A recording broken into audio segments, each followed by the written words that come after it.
જય શ્રી કૃષ્ણ. આજના દિવસે આપણે આ વીકલી એનાલિસિસ કરીએ. મારે બહુ પહેલાંથી સપનું છે કે હું વીકલી એનાલિસિસ કરતો રહું તમારી જોડે. હું જે ચાર્ટને સમજું છું એ પ્રમાણે તમારી જોડે ચાર્ટનું ડિસ્કશન કરતો રહું, પણ સમહાવ હું કરી નહીં શકતો. તો ચલો હવે આપણે આજે વીકલી એનાલિસિસ કરીએ. વિડીયો કેટલો બને છે મને નહીં ખબર. વિડીયો કેવો લાગ્યો એ 100% તમે લોકો મને કહેતા રહેજો કોમેન્ટમાં. નહીં સારું લાગ્યો તો હું કોમેન્ટ ઓફ કરી દઈશ, તમારા લોકોની કોમેન્ટ ડિલીટ કરી દઈશ. અને સારું લાગશે તો હું વધારે ઉત્સાહિત થઈશ. જે પ્રમાણે અત્યારે માર્કેટ ચાલી રહ્યું છે એ પ્રમાણે આપણે જોઈએ તો બહાર બધું ઠીક ચાલી રહ્યું છે વર્લ્ડના માર્કેટમાં. એટલે વર્લ્ડના માર્કેટની આપણા માર્કેટ પર ઇફેક્ટ હોય છે. એટલા માટે હું તમને કહું છું કે બહારના દરેક માર્કેટ અત્યારે સારા ચાલી રહ્યા છે. દરેક માર્કેટ ધીમે ધીમે બહુ વ્યવસ્થિત કરી રહ્યા છે.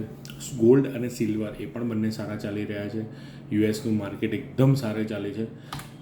બાકી તમે શોર્ટ ટર્મમાં જોશો તો શોર્ટ ટર્મની અંદર અત્યારે ખાલી દોજી બની રહી છે. એ દોજી મને એવું લાગે છે કે હવે બ્રેકઆઉટ આપશે. અને અત્યારે જ્યારે હું વિડીયો બનાવી રહ્યો છું ત્યારે દોજીને ઉપરની તરફ કાપવાનો એ લોકો પ્રયત્ન કરી જ રહ્યા છે ઓલરેડી. એટલા માટે હું આ મંથનું જે લાસ્ટ લેવલ છે મારા હિસાબે મંથનું લાસ્ટ લેવલ મોટામોટી 26,300ની આસપાસ છે. એટલે 26,300 સુધી જવાના ચાન્સીસ ખરા. પણ આજે એક્સપાયરી છે એટલે બની શકે કે આજના દિવસમાં જ લોકોનું હીરો ટુ ઝીરો પૂરું કરવા માટે આજના દિવસમાં જ બની જશે. જો સપોઝ કરેક્શન આવે છે તો કરેક્શન શોર્ટ ટાઈમની હોઈ શકે છે અત્યારે. બાકી 26,300 સુધી તો જઈ શકે છે. બીજું અત્યારે તમને ખબર છે કે સેક્ટર વાઇઝ જોવા જઈએ તો અત્યારે મારું ફેવરેટ સેક્ટર એ અત્યારે મેટલ છે, બેઝ મેટલ. બેઝ મેટલની અંદર સારા સ્ટોક એ તમે જોઈ લો. સારા સ્ટોક હવેથી બહુ બોલી નથી શકાતા કારણ કે આમ તો વિડીયો વાયરલ નહીં થાય, વિડીયો બહુ ઓછા લોકો જોવે છે. પણ છતાં પણ જો વિડીયો વાયરલ થાય તો મારે લોચા પડી શકે, મારા નામના છાણા થપાઈ શકે છે સેબીમાં.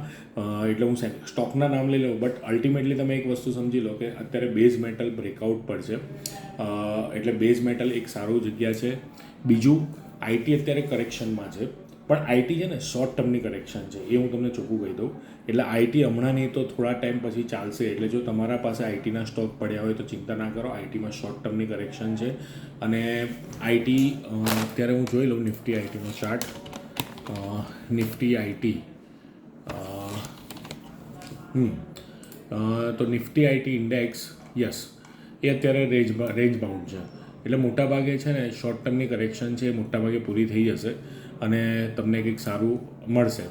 બીજું અત્યારે છે ને મોન્સૂન આપણું સારું ગયું છે. તો મોન્સૂન આપણું સારું ગયું હોય ને તો એગ્રીકલ્ચરના સ્ટોક પર બહુ ધ્યાન રાખવાનું. એગ્રીકલ્ચર, પેસ્ટિસાઇડ, સાથે સાથે ટ્રેક્ટરના સ્ટોક, ટ્રેક્ટર, પછી ટ્રેક્ટરના ટાયરના સ્ટોક. અચ્છા, અમુક કંપની છે જે ફક્ત ટ્રેક્ટરના ટાયર બનાવે છે.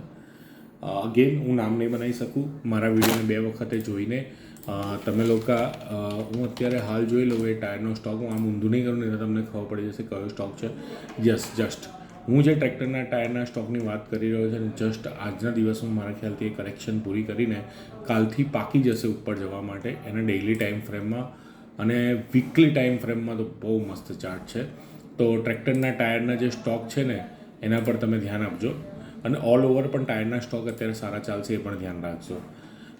જનરલી કેવું હોય કે જ્યારે માર્કેટ ટોપિંગ આઉટ કરતું હોય ને ત્યારે અમુક જે અત્યાર સુધી સારા ચાલી ગયા હોય ને એ સ્ટોક કરેક્શનમાં જતા રહે અને જે ના ચાલ્યા હોય એ સ્ટોક ચાલવાનું ચાલુ કરી દે. તો આવા ટાઈમની અંદર એક ટ્રેડરની દ્રષ્ટિએ તમારા લોકોની મહેનત વધી જતી હોય છે. એટલા માટે વધી જતી હોય છે કારણ કે તમારે અત્યારે સારી એવી મહેનત કરીને કયા સ્ટોક ચાલી ગયા છે એમાં પ્રોફિટ બુક કરવું અને કયા સ્ટોક અત્યારે ઓછા ચાલી ગયા છે એની અંદર કરવું. મોટી જો હું તમને કહું તો હવે લાર્જ કેપનો નંબર લાગશે. લાર્જ કેપના સ્ટોક હવે ચાલશે. મિડ કેપ અને સ્મોલ કેપમાં પ્રોફિટ બુકિંગ આવશે.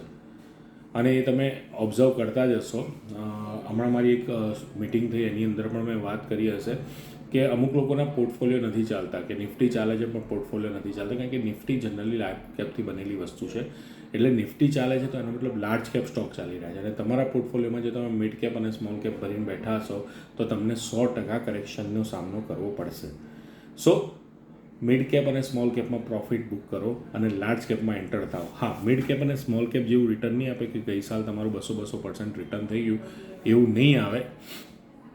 બાકી તમારા લાર્જ કેપ હવે સારા રીતે ચાલશે. બીજું આખા વર્ષની અંદર તમે જોશો ને તો કોઈ સારા ન્યૂઝ નથી આવ્યા, બરાબર. અત્યારે ખાલી એક જ સારા ન્યૂઝ સાથે આપણે ચાલી રહ્યા છે કે યુએસ ફેડે 50 પોઈન્ટનો રેટ કટ કર્યો, બાકીનું બધું જ ખરાબ ચાલી રહ્યું છે. હવે અત્યારે જો બહારના સિનારીઓની ફંડામેન્ટલી વાત કરીએ તો એક જ વસ્તુ આપણને નડી શકે છે કે મિડલ ઇસ્ટની અંદર ટેન્શન વધે તો. હવે રશિયા અને યુક્રેનનું વોર તો હવે એવું થઈ ગયું કે રોજ સવાર ઉઠીને ભારત પાકિસ્તાનમાં કાશ્મીર તરફ ગોળીબાર થાય એવું રશિયા યુક્રેન થઈ ગયું છે, એટલે એનું ટેન્શન નથી. બટ આ છે ને મિડલ ઇસ્ટનું આપણને બહુ અસર કરી શકે છે. કેવી રીતના અસર કરી શકે છે એ જ્યારે વધશે ત્યારે હું તમને ડેફિનેટલી જણાવીશ. બીજું ડોમેસ્ટિક લેવલે હું તમને વાત કરું તો 2 સ્ટેટના ઇલેક્શન અત્યારે ઇમ્પોર્ટન્ટ છે, એક જમ્મુ કાશ્મીરનું અને એક હરિયાણાનું. હવે એની અંદર આમ જમ્મુ કાશ્મીરમાં દર વખતે ઇલેક્શન થાય છે તો 4 થી 5% વોટિંગ થતું હોય છે. આ વખત 34 થી 35% વોટિંગ થઈ રહ્યું છે. એટલે જોઈએ, લેટ્સ સી. જો એની અંદર ઇલેક્શનની અંદર હું તમને એક જ વસ્તુ કહું છું, ભાજપની સરકાર આવતી હોય છે તો ઇન્વેસ્ટર જે હોય છે એને વિશ્વાસ હોય છે કે ચલો આ જ ગવર્મેન્ટ કન્ટિન્યુ કરશે તો આપણા માટે બહુ સારું રહેશે. નેક્સ્ટ સૌથી મોટું વર્લ્ડનો પોઈન્ટ ઓફ વ્યૂ છે યુએસ ઇલેક્શન. હવે યુએસ ઇલેક્શન ડિસેમ્બરમાં આવશે. એ વખતે આપણે બહુ જ જોવાનું રહેશે કે કેવું થઈ શકે છે. ઇન શોર્ટ જો હું તમને વાત કરું તો અત્યારે આપણું માર્કેટ ભારે છે, બરાબર.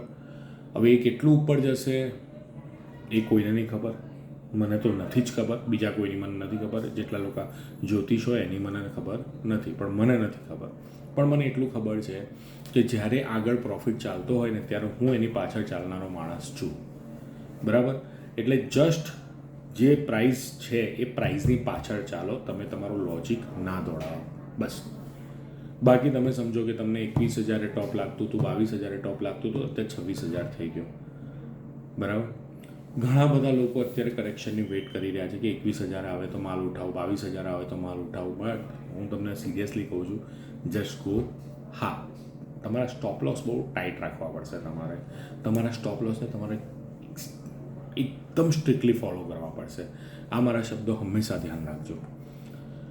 અત્યારની શોર્ટ ટર્મની વાત કરું તો 25,500 એ છેલ્લું લેવલ છે મારા માટે. જો 25,500ની નીચે નિફ્ટી જશે તો હું મારી પોઝિશન સાઇઝને કટ કરીશ. જો 25,500ની ઉપર જશે તો હું બુલિશ જ છું, અને 25,500ની નીચે જશે તો હું શું કરીશ એના માટે આગળના વિડીયો આપણે જોઈતા રહેજો, બરાબર.